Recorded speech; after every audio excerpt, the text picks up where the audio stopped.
দেখুন, এখানে পোর্ট ট্রাস্টের জায়গা, পোর্ট ট্রাস্টের সঙ্গে মিলে এটা হাওড়া শহরকে আধুনিক করার জন্য, বা আপনি বলতে পারেন গঙ্গার পাড়গুলোকে সুন্দর করার জন্য একটি সিটি, বহু পুরনো সিটি হাওড়া, হাওড়ার চেহারা পাল্টি করার জন্য অনেকগুলো পরিকল্পনা আছে। সেটা আজকে আমরা যেখানে এখন এসে ভিজিট করছি, এখানে মা দুর্গা একটা বড় 60 মিটারের একটা বড় মূর্তি স্ট্রাকচার তৈরি হবে, তার মেটালে তার দুই পাশে দুটা ধনুচি তৈরি হচ্ছে।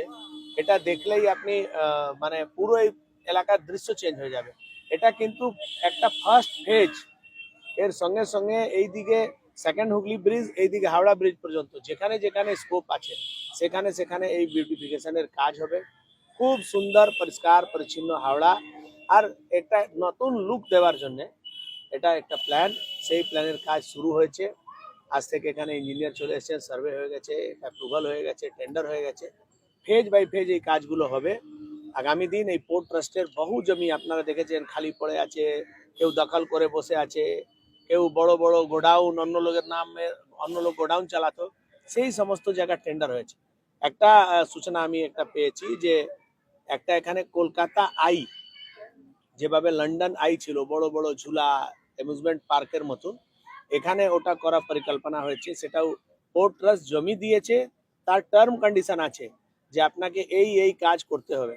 শুনেছি এখানে বড় একটা হসপিটাল আসতে চলেছে, আরো অনেকগুলো কাজ আছে।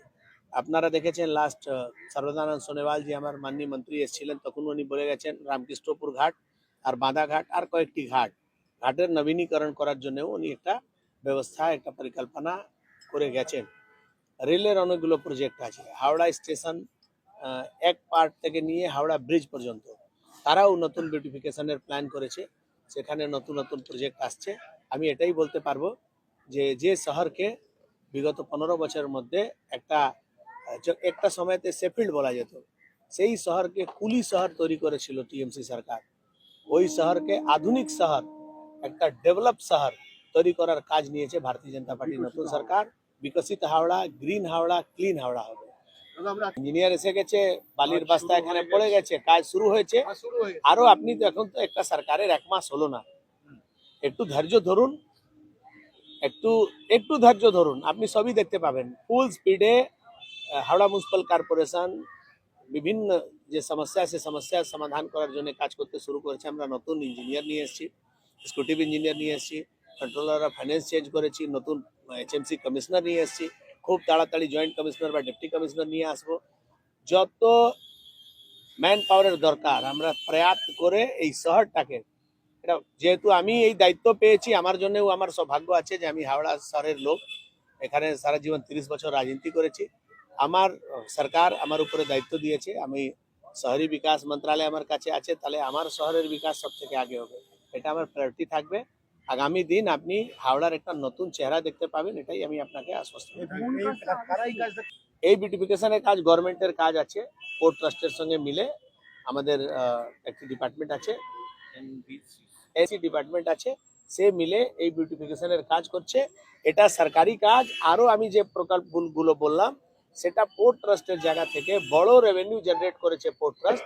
আর যাদেরকে যে প্রাইভেট কোম্পানিগুলোকে দিয়েছে তারাও কিন্তু পোর্ট ট্রাস্টের জায়গাতে যে কাজ করবে সে গাইডলাইন পোর্ট ট্রাস্ট দিয়েছে। মানে এমনিতে আপনি জমিন টেন্ডার হয়ে গেছে, জমিন পেয়ে গেছেন, এরকম কিছু নেই। পোর্ট ট্রাস্ট গাইডলাইন দিয়েছে, আমি জমিন এই লোককে দেবো যে এখানে একটা বড় ঝুলা করে অ্যামিউজমেন্ট পার্ক করবে, তাকে দেবো, বাদ বাকি আপনি যা করবেন করবেন। একটা বড় সংস্থাকে হসপিটাল করার জন্য দিয়েছে। আগামী দিন অনেক কিছু দেখতে পাবেন।